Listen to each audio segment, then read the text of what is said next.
అయ్యా సంపన్న చేసింతో గ్రామం తాడపల్లి గూడూరు మండలము లేబూరు మల్లికార్జున ఆయన బాధల్లో ఉండి ఐపీ పెట్టాడు. ఆ ఐపీ వల్ల కొంతమంది ఏమో సహకరించారు కానీ కొంతమంది సహకరించకుండా ఇంటి ముందర టెంట్లు వేసి ఉన్నారు.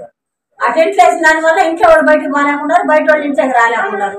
చిన్న బిడ్డలు 3 ఉన్నారు, పాలు తాగే బిడ్డ కూడా ఉంది. ఆ బిడ్డలు బాగలేకపోయినా వాళ్ళు బయటకు బానిటూలే.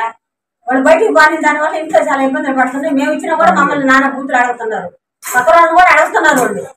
వాళ్ళు అప్పుడు బూతులు నాకే ఎట్ట బూతులు కూడా అడుగుతుంది అమ్మాయి. మేము ఏది పట్టించుకోలేకున్నాం వాళ్ళ గురించి. వాళ్ళ ఇంట్లో నదికి పోతా ఉంటారు పిల్లకాయలు.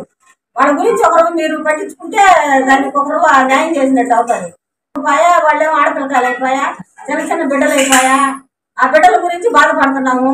అదేదో వాళ్ళ మొక్కలు ఉన్నప్పుడు తెలుసుకోవాలి, ఆడవాళ్ళు ఉన్నప్పుడు వాళ్ళు కాదు బంధించేది. అది అందరం ఏమి ఇచ్చడానికి బీపీ డౌన్ అయ్యి విరోచనాలు అవుతుంటే మనం కూడా హాస్పిటల్కి తీసుకుపోయాం. హాస్పిటల్కి తీసుకోపోతే అప్పుడేం గమని ఉండేది. ఇప్పుడు పలకరించేదానికి వస్తే అంత నిండా బాగలేదు. పెద్ద ముసలాం 100 సంవత్సరాలు ఉంటాయి ఆయనకి. ఆ 100 సంవత్సరాలని పలకరించేదానికి వస్తే వాళ్ళు వాళ్ళ ముందుకు వచ్చేవాళ్ళు మళ్ళీ కేసు పెట్టేదానికి పోయారు.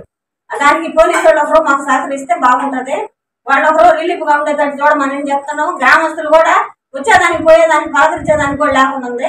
మాకు ఎంతో చేశాడు మా గ్రామానికి లేబూరు మల్లియ. అందువల్ల మేము పలకరించేదానికి వచ్చేదానికి కూడా వాళ్ళకి భయపడి వాళ్ళ నోళ్ళకి భయపడి పాలేకున్నాము. అదేదో పోలీసులు ఒకరు మాకొకరు సపోర్ట్ గా ఉంటే వాళ్ళకి ఒకరు ఏదో సహాయం చేయగలము. అదేదో మగవాళ్ళ కాడ తెలుసుకోమని కోర్టులో తెలుసుకోమనండి. వాళ్ళ కాడ ఏ ప్రూఫ్ లేవని వాళ్ళే చెప్తున్నారు. వాళ్ళు ఏ ప్రూఫ్ లేవని వాళ్ళ నోళ్ళతో వాళ్ళే చెప్తున్నారు.